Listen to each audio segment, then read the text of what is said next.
They thought I'd drop to my knees, sobbing and begging to keep my job with my wedding just days away. Wrong. I slipped into my wedding dress, hit the livestream button, and turned my special day into a weapon that would expose every corporate vulture in that office. They wanted to destroy my happiness. Fine. I'd make sure the whole world watched their empire crumble while I said, "I do," to the love of my life. This is how you burn bridges with style. My name is Emily Brooks, and 8 months ago, I believed in fairy tales. Not the kind with glass slippers or poisoned apples, but the modern American dream where hard work equals reward, where companies value loyalty, and where a 29-year-old operations manager could plan her perfect wedding without the corporate world trying to destroy her. I'd been with Glowforge Solutions for 6 years, climbing from entry-level coordinator to running half their Hartford office operations. The exposed brick walls and ping-pong tables screamed, "We're not like other companies," and I'd swallowed that lie whole. Every late night, every weekend crisis call, every vacation cut short, I'd given it all because Mark, my boss, always said we were building something special together. The wedding planning started last January. Jason proposed on New Year's Eve, down on one knee in the snow outside our favorite coffee shop. By February, I'd submitted my leave request for our October wedding and 2-week honeymoon in Greece. Mark approved it immediately, even made a joke about bringing him back some ouzo. I had the email printed and filed, along with every receipt for deposits we couldn't get back the cliffside venue in Santorini, the photographer who'd captured Beyoncé's cousin's wedding, the custom dress that cost more than my car. Our Hartford apartment became wedding central, tool samples draped over my work laptop, RSVP cards stacked between quarterly reports. Baxter, our golden retriever, had already tried on his ring-bearer bow tie 3 times. Mom called daily with updates, Aunt Patricia's gluten-free needs, Cousin Michael's +1 drama, the final head count that kept creeping up because Jason's family bred like rabbits. "You sure taking 2 weeks off won't hurt your career?" Mom had asked during one of her calls, her voice tinged with that special blend of excitement and worry only mothers can manage. "Mom, I've earned this," I'd laughed, stirring pasta while reviewing budget spreadsheets. Besides, Glowforge isn't like Dad's old company. They actually care about work-life balance. The words tasted true back then. Our office had meditation rooms, unlimited PTO that no one actually took, and those Thursday team lunches where Mark would toast our Glowforge family with craft beer and promises of profit sharing that never quite materialized. I'd screenshot my Greece itinerary between meetings, daydreaming about sunset dinners in Mykonos while debugging supply chain issues. The wedding dress hung on our bedroom door like a promise ivory silk with delicate beading that caught the light like scattered stars. Every morning, I'd touch the hem before heading to work, a ritual that grounded me in the life I was building. Jason would find me some nights at the dining table, surrounded by vendor contracts and work reports, my laptop screen split between wedding websites and company dashboards. He'd massage my shoulders, kiss my temple, remind me that in just a few months, we'd be dancing under Greek stars with nothing but time and tzatziki between us. "You work too hard," he'd whisper. "Just until October," I'd promise. "Then it's just us." The save the dates went out in May. 150 hand-calligraphed envelopes that Mom and I had addressed during a wine-fueled weekend. My coworkers pinned theirs to cubicle walls, cooing over the engagement photos where Jason and I laughed in Hartford's Elizabeth Park, spring roses blooming around us like hope itself. Even Alexis from accounting, not to be confused with the Alexis who'd soon destroy everything, helped me pick wedding favors during lunch breaks. We'd settled on mini bottles of olive oil with custom labels, Emily and Jason, pouring out love since 2015. God, I was naive. But that's the thing about fairy tales, you never see the villain coming when you're busy picking flowers for your bouquet. You're too distracted by happiness to notice the ground shifting beneath your feet, too drunk on love and trust to taste the poison they're slipping into your perfectly planned future. 8 months ago, I was Emily Brooks, future Mrs. Jason Chen, operations manager extraordinaire, proud member of the Glowforge family. I had no idea I was about to become Emily Brooks, corporate whistleblower, wedding dress warrior, and the woman who'd burn their glass castle to the ground on Livestream. But every revolution starts somewhere. Mine started with an email marked urgent, and a sinking feeling that fairy tales were about to collide with reality. The first crack in my fairy tale appeared on a Tuesday night in September. 3 weeks before the wedding. I was elbow deep in seating charts when my laptop chimed with a meeting invite for 9 p.m. The sender, Alexis Monroe, our new strategic director from corporate. I'd never met her in person. She'd been hired 6 weeks ago, one of those game-changing executives companies airlift in to optimize operations. Her LinkedIn looked like a graveyard of startups she'd transformed code for gutted and sold for parts. The Zoom link loaded, and there she was, platinum bob sharp enough to cut glass, blazer that cost more than our wedding flowers, and eyes that seemed to X-ray through my screen. Behind her, a sterile white office that could have been anywhere from Manhattan to Mars. "Emily," she purred, my name sounding like a diagnosis in her mouth. "Thank you for making time. I know it's late." No apology, just acknowledgement. I minimized my seating chart, pushed aside the sample menu cards from our caterer. "Of course, how can I help?" She smiled without her eyes moving. "I've been reviewing our Hartford operations. Your name keeps coming up." My stomach fluttered. Promotions happened in September. Maybe this was good news. Maybe they'd finally recognize those 60-hour weeks. "I try to stay on top of things," I said, hating how eager I sounded. "Yes, I've noticed." She clicked through something on her screen, occasionally glancing at me like a scientist checking on bacteria. "Tell me about your upcoming time off." The flutter died. "My wedding leave. It's been approved since February, October 15th through the 29th. More clicking. "And you're aware of Project Olympus." I wasn't, but admitting ignorance to executives was career suicide. "I've heard mentions," I lied smoothly. "Good. Then you understand why we need all hands on deck for Q4. She finally looked directly at the camera, and I swear the temperature in my apartment dropped. "We're entering a critical restructuring phase. Every team member's commitment will be evaluated." The word evaluated hung between us like a threat wrapped in corporate speak. "I'm completely committed," I rushed to say. "That's why I submitted my leave request so early, to ensure coverage." "Coverage isn't the issue." She cut me off with surgical precision. "It's about presence, leadership, being here when it matters most."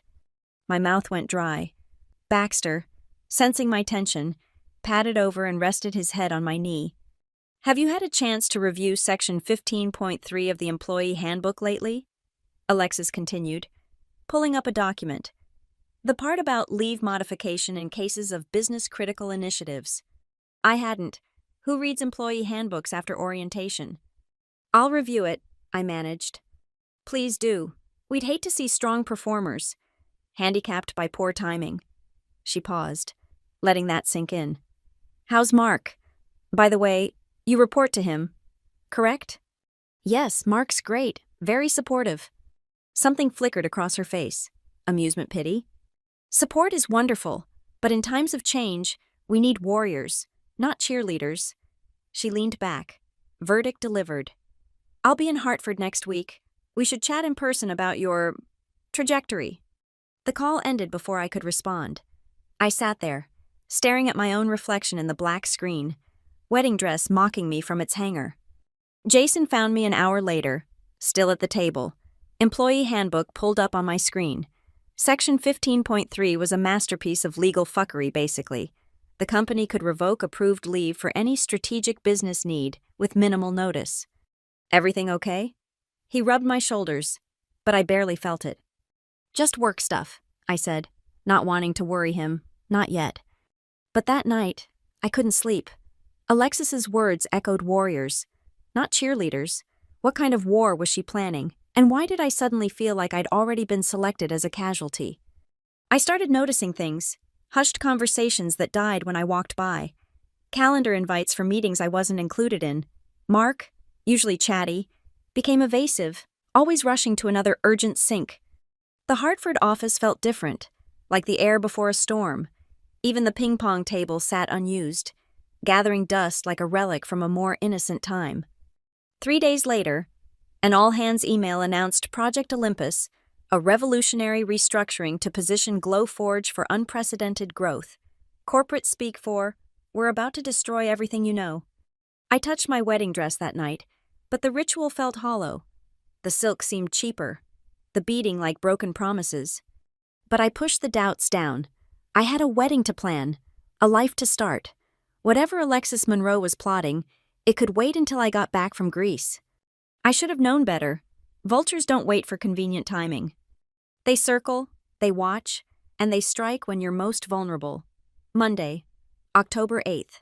1 week before my wedding. I remember because I'd just confirmed the final head count with our venue 143 guests, ready to watch us say I do, under the Santorini sunset. The email hit my inbox at 7:47 a.m. Subject line, urgent leave status modification, action required. My coffee mug stopped halfway to my lips. The Hartford office buzzed around me with typical Monday energy, but time crystallized as I clicked open the message. Dear Emily, following strategic review under Project Olympus, your approved leave request, Octa 15 to 29, has been marked for reassessment. Due to critical Q4 initiatives, all extended leave has been frozen effective immediately. Please confirm your availability for on-site presence during the previously requested dates. Failure to acknowledge within 24 hours will be considered non-compliance with updated operational requirements. Best regards, Human Resources. I read it 3 times. The words wouldn't rearrange themselves into something that made sense. My hands shook as I pulled up my original approval email from February. There it was. Mark's cheerful response, approved.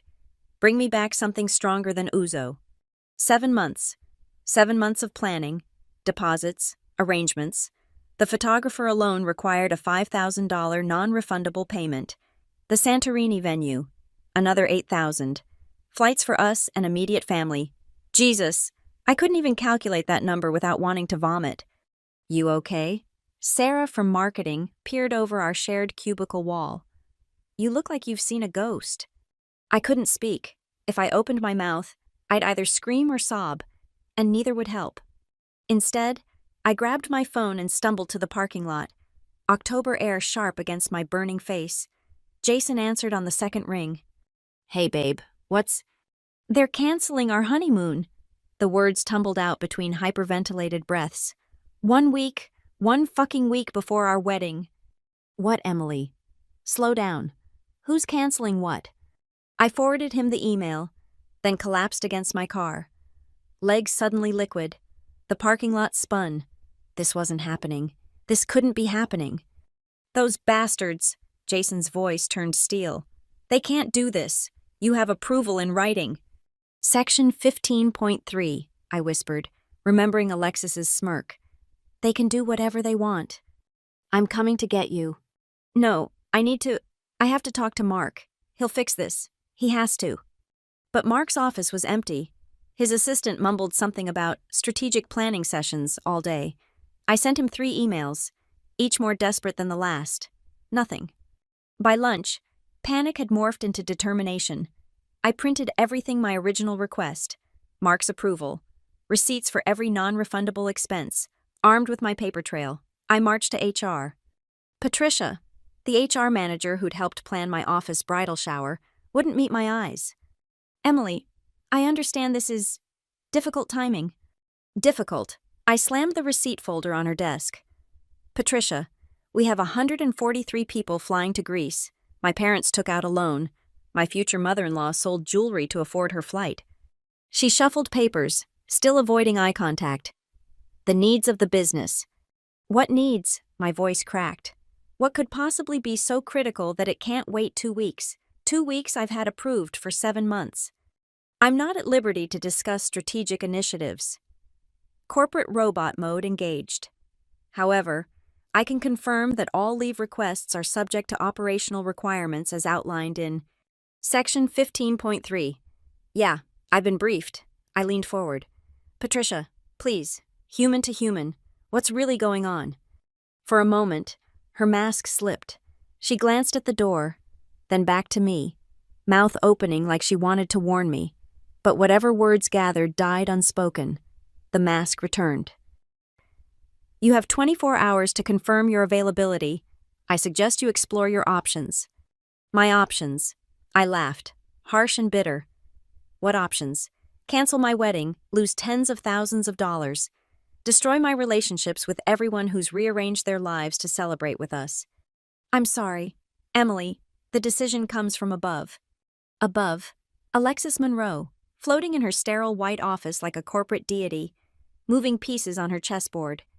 I spent the afternoon in my car, calling vendors. The venue non-refundable. The photographer non-refundable. The caterer might return 30% if I canceled within 72 hours. The florist laughed when I asked about refunds. Not cruel laughter, just the exhausted sound of someone who'd heard this story before. Mom cried. Dad went silent, which was worse. Jason's parents offered to cover some losses, but I knew they couldn't afford it. Just quit, Jason said that night, holding me as I ugly cried into his chest. Walk away. We'll figure it out. But it wasn't that simple. We had a mortgage, student loans, a life built on 2 incomes, and who quits their job a week before their wedding? I'll talk to Mark tomorrow, I promised. He'll help. He has to. But deep down, I knew. The fairy tale was over.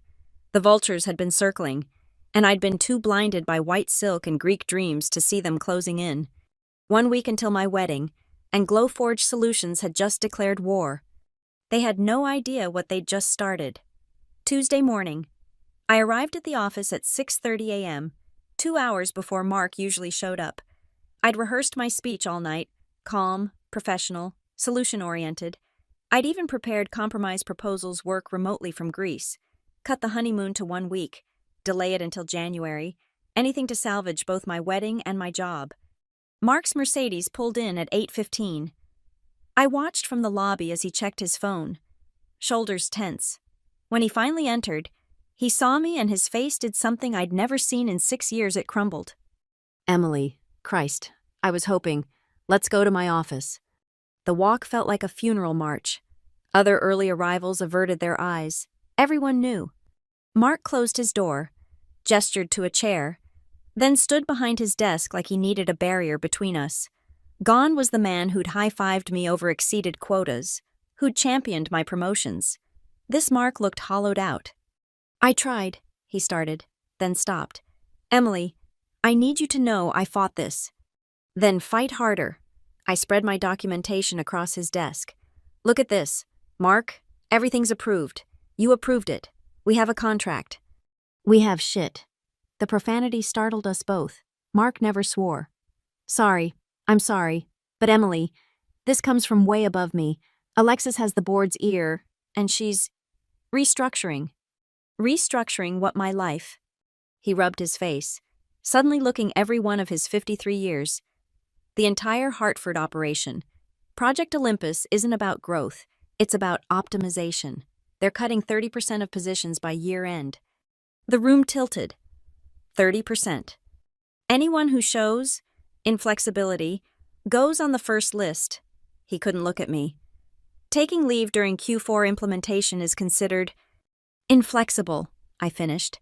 So this isn't about needing me here, it's about forcing me out. Silence. Mark, look at me. I waited until his watery eyes met mine. 6 years. 6 years of 60-hour weeks. Missed birthdays, canceled plans. I've bled for this company. And you're telling me it means nothing. It means everything to me, he whispered. But I'm not the one making decisions anymore. A knock interrupted us. The door opened without waiting for permission, and there she was, Alexis Monroe, power suit immaculate, smile sharp as glass. Oh, good. You're both here. Saves me scheduling another meeting. She glided in, claiming the space like she'd already measured it for new furniture. Emily, I trust you received our communication. You mean the ambush. The words escaped before I could stop them. Her smile widened. I prefer strategic realignment, Mark. Has he explained the situation? Mark looked sick. I was just... Allow me. Alexis perched on his desk like she owned it. Emily, you're clearly talented. Your metrics speak for themselves. But Glowforge is evolving beyond traditional operational models. We need team members who understand that personal milestones must align with corporate objectives. My wedding isn't a milestone, I said quietly. It's my life. Exactly my point. She tilted her head, studying me like I was a fascinating bug. Your life? Not Glowforge's life. The most successful professionals understand there's no separation. That's insane. That's business. She pulled out her phone, scrolled casually. I see here you've been quite vocal about work-life balance in employee surveys. Companies should respect personal commitments. Productivity increases with proper rest. Admirable sentiments for a smaller organization. My own words, weaponized against me. I looked at Mark for support, but he stared at his shoes like they held the secrets of the universe. Now, Alexis continued, you have a choice. Confirm your availability for Q4, prove you're the team player your file suggests, and we can discuss your future trajectory, or. She shrugged, elegant and dismissive. Or we'll assume you've chosen a different path, one that doesn't include Glowforge. You're threatening to fire me for taking approved leave. I'm offering you an opportunity to demonstrate commitment. She stood, smoothing her skirt. Oh, and Emily, I'd hate for any negativity about this situation to impact your references. The Hartford business community is surprisingly small. The threat landed like a slap. Mess with us, and we'll destroy your career. She headed for the door, then paused. By the way, I met the most impressive young man at last week's Yale networking event. My nephew, actually, recent MBA, specializing in operations management. Such a coincidence. The door clicked shut behind her. Mark finally spoke. Emily. Don't. I gathered my papers with shaking hands. Just don't. For what it's worth. I'm sorry, I'm so fucking sorry. I turned at the door, took in his slumped shoulders, his defeat. You know what the worst part is? Mark, I would have taken a bullet for this company. For you, and you couldn't even stand up to her for 5 minutes. His flinch was the last thing I saw before I left his office. I made it to the bathroom before the rage tears started. 6 years of loyalty, crumpled like tissue paper. And for what? So Alexis Monroe could install her nephew in my position. My phone buzzed. Jason, how did it go? I stared at my reflection, red eyes, ruined makeup, dreams dissolving like sugar in rain. How did it go? I just learned that corporate families are myths, that loyalty flows one direction, and that everything I'd built could be destroyed by someone who'd known my name for less than a month. But I also learned something else, staring at my destroyed face in that fluorescent mirror. They'd made a mistake. They thought I'd roll over, choose job over joy, let them steal my wedding to feed their nephew's ambition. They thought wrong. I walked out of that bathroom a different person, not broken, transformed.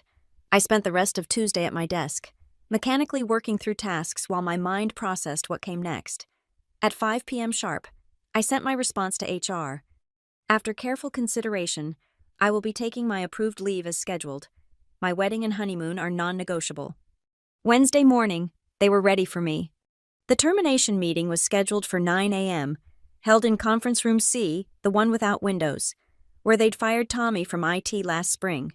Patricia from HR sat rigid beside Alexis, who looked like she'd won the lottery. Emily, Patricia began, sliding papers across the table. We've received your response regarding the leave modification request. Unfortunately, your unwillingness to accommodate critical business needs constitutes insubordination and abandonment of position. Abandonment. I almost laughed. I'm sitting right here. Effective immediately, she continued, robotic. Your employment with Glowforge Solutions is terminated. Security will escort you to collect your belongings. I'd expected this, prepared for it, but the words still hit like physical blows. 6 years, reduced to a security escort. Your final paycheck will include unused vacation time, Patricia droned on, minus the early termination penalty outlined in section. Penalty. Now I did laugh. You're firing me and charging me for it. Alexis leaned forward, predator scenting blood. Company policy, though I'm sure your extensive wedding expenses have prepared you for financial disappointment. The cruelty was breathtaking. She wanted me to cry, to beg, to break. Instead, I smiled. Are we done here? They exchanged glances, thrown by my calm. There's also the matter of your company equipment. Patricia shuffled more papers. Laptop, phone, access badges. In my desk, along with every project file, meticulously organized for my replacement, I stood. I assume that's your nephew, Alexis, the Yale MBA. She didn't even pretend surprise. Bradley's credentials speak for themselves. I'm sure they do. I headed for the door. Just like your motivations. The security escort was Carl, who'd walked me to my car late nights for years. His eyes apologized as we made the walk of shame through the office. Conversations died as we passed. Some coworkers looked sympathetic, others relieved there, but for the grace of God, go I.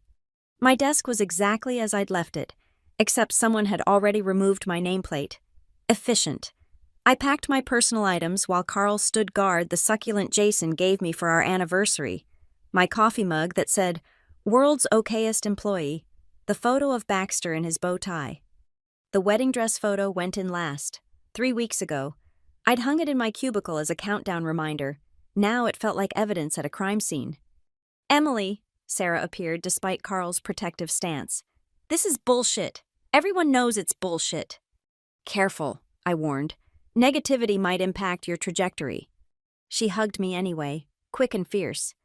"Some of us are thinking about calling corporate, filing complaints." "Don't," I meant it. "They'll just fire you too. Bradley needs a whole team to manage." The walk to my car stretched forever. Coworkers watched from windows like mourners at a funeral. In the parking lot, Carl finally spoke. "My daughter's getting married next year. If anyone tried this shit with her..." He shook his head. "You take care, Emily, and congratulations on the wedding." I sat in my car long after he'd gone, cardboard box of memories in the back seat, parsing through the stages of grief at breakneck speed. Denial died in Mark's office. Anger burned through Alexis's smirk. Bargaining was pointless. Depression would have to wait. That left acceptance, and something else, something that tasted like copper and lightning. My phone exploded with texts as word spread, former colleagues expressing shock, offering references, sharing their own Project Olympus fears. I ignored them all except one from Tommy, the IT guy they'd fired. "Check your personal email. Sent you something that might help." At home, Baxter greeted me like I'd returned from war. Maybe I had. Jason wouldn't be home for hours. He was pulling extra shifts to cover honeymoon expenses. The apartment felt different in midday light. Foreign. Like I was trespassing in my own life. I opened my laptop. Found Tommy's email. "Saw your post about wedding planning on LinkedIn. Thought you might want these for your memories." Attached were screenshots, dozens of internal communications about Project Olympus, including one thread where Alexis explicitly discussed creating openings for strategic hires and managing out specific employees. My name featured prominently. I stared at the evidence, mind racing. They'd planned this, targeted me specifically, used my wedding as the weapon, knowing I'd either cave and cancel or refuse and give them cause for termination. But they'd miscalculated one thing. They thought firing me would end it, that I'd slink away, nurse my wounds, disappear quietly into the Hartford job market. I pulled out the wedding planning binder, flipped past seating charts and flower arrangements to a blank page. At the top, I wrote, "Operation White Dress Warfare." If Glowforge wanted to turn my wedding into a battlefield, I'd give them a war they'd never forget, and I'd do it in ivory silk and hand-beaded lace. The revolution had officially begun.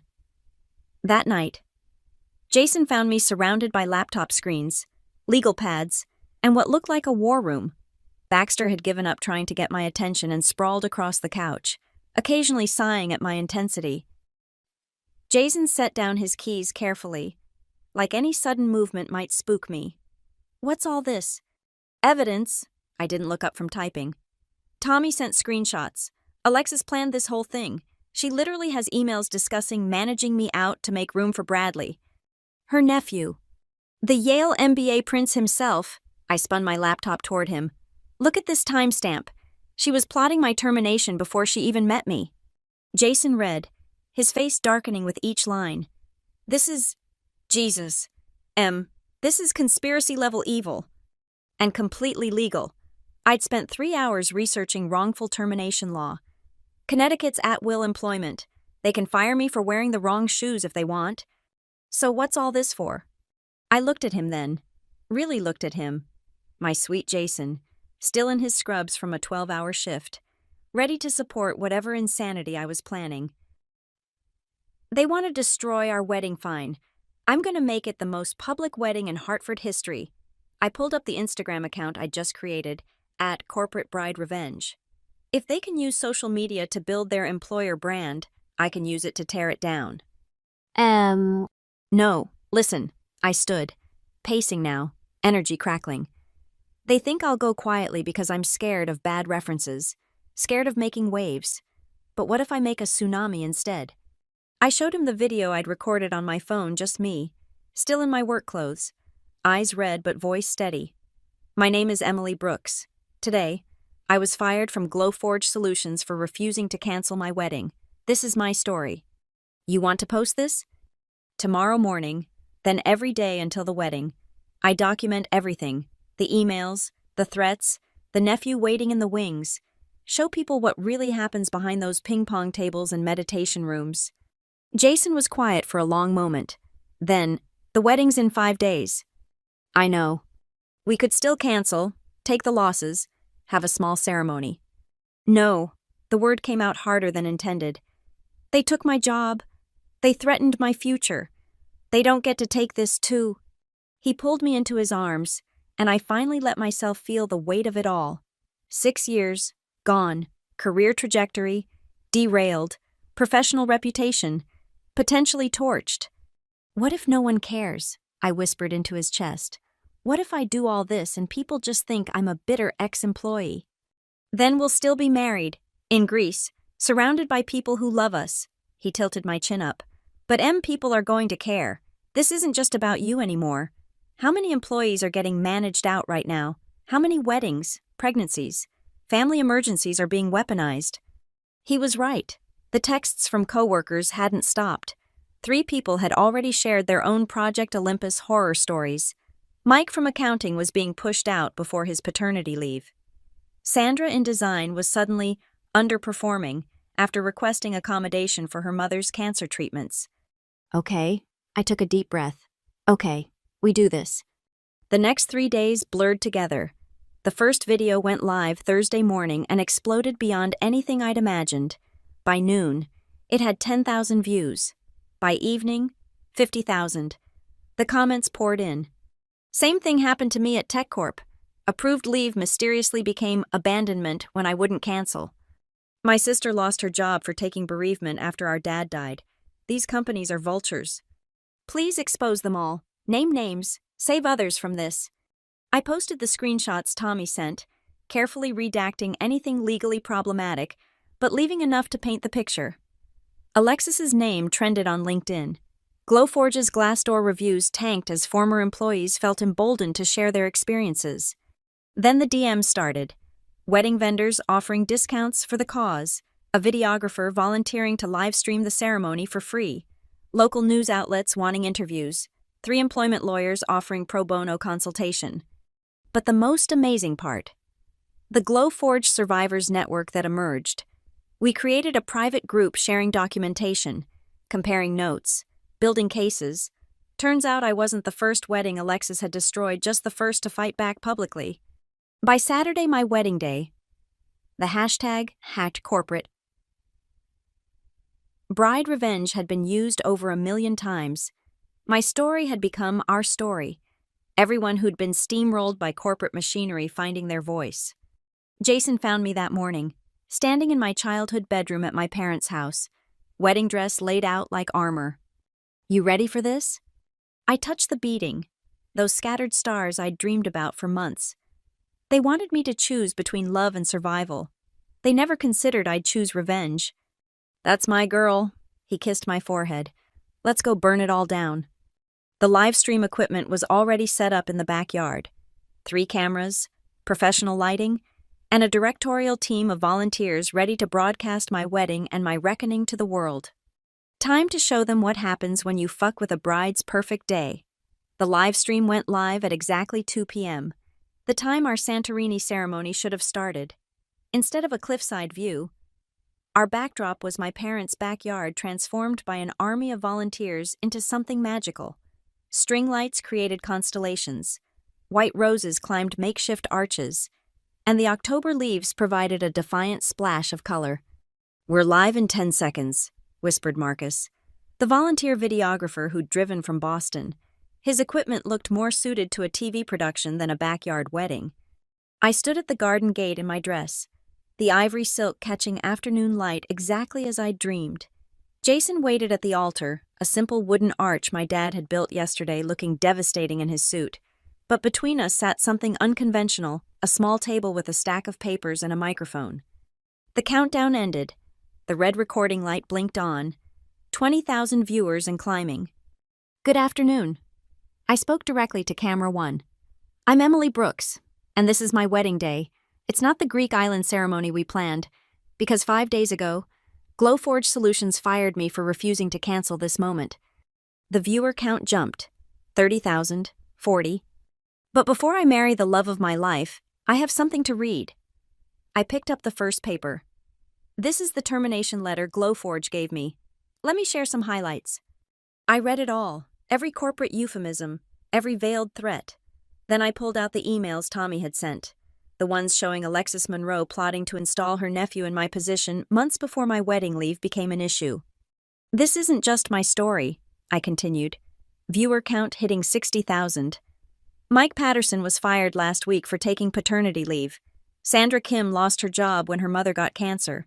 Tommy Chen was terminated for questioning why the IT budget was being redirected to executive bonuses."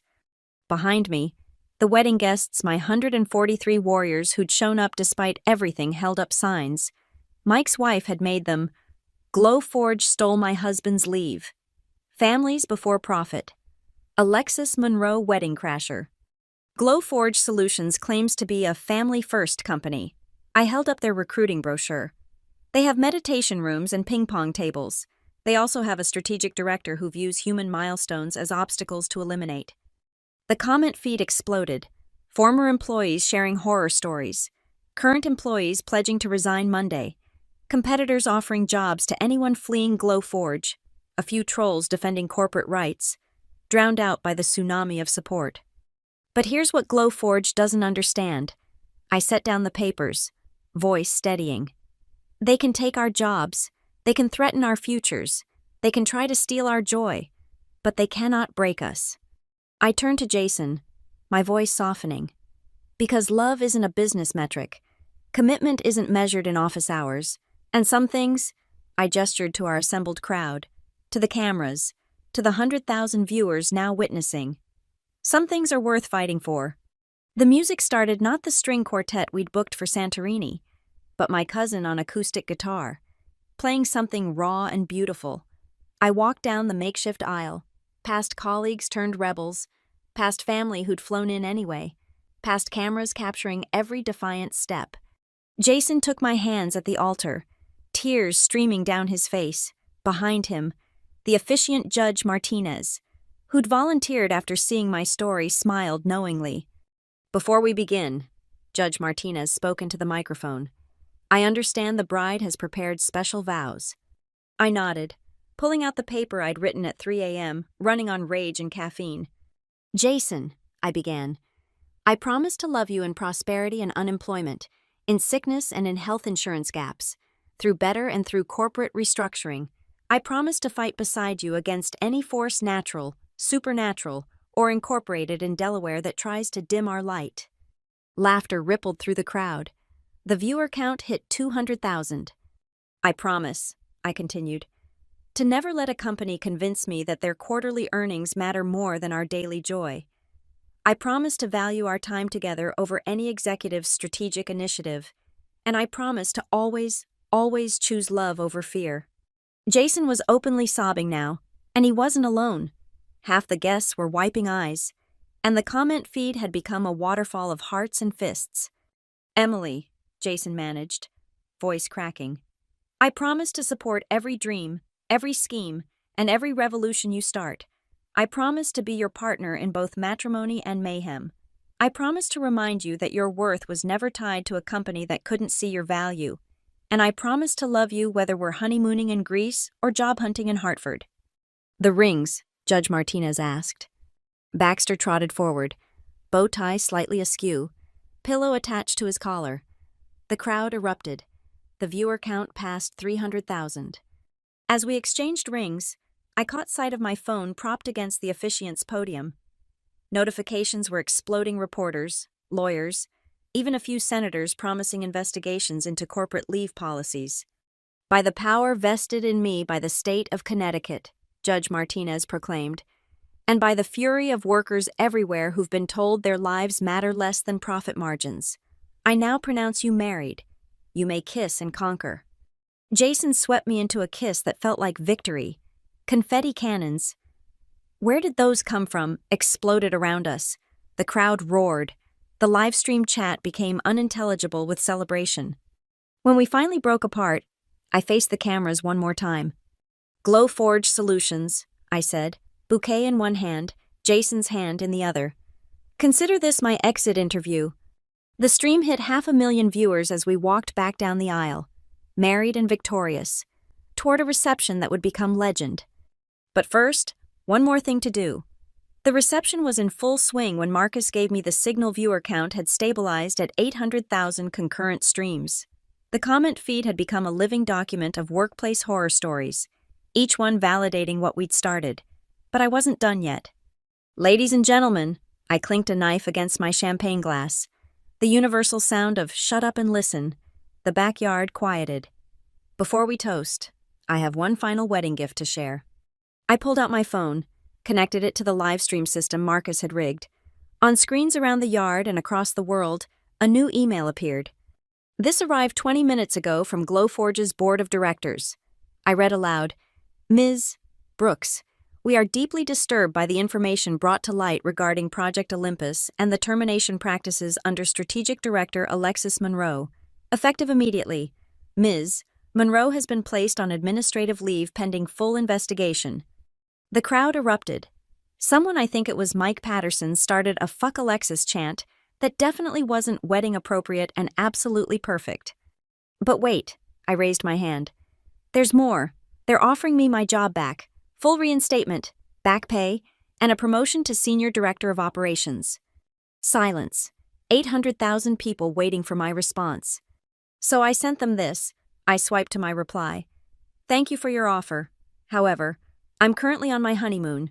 As per Section 15.3 of your employee handbook, I'm not available for strategic initiatives at this time. Best regards, Mrs. Emily Brooks." The roar was deafening. Jason lifted me, spinning us both as champagne sprayed from somewhere, probably Dad, who'd been waiting 60 years to stick it to corporate America. "But here's the real plot twist," I continued once I could speak again. "Remember all those lawyers who reached out? We're filing a class action lawsuit. Every employee managed out under Project Olympus, every canceled wedding, every missed funeral, every life event weaponized for profit." The comment feed exploded with pledges to join, to testify, to fight. Glowforge's stock price, someone noted, was in freefall. 3 major clients had already pulled contracts. And Bradley Monroe. I couldn't resist the final twist. Alexis's nephew with the Yale MBA. Turns out his strategic operations experience was managing his frat house's party budget. He lasted exactly 1 day in my role before accidentally deleting 3 years of supply chain data. Even I hadn't expected the karma to be that instant. Sometimes the universe delivers. Judge Martinez raised his glass.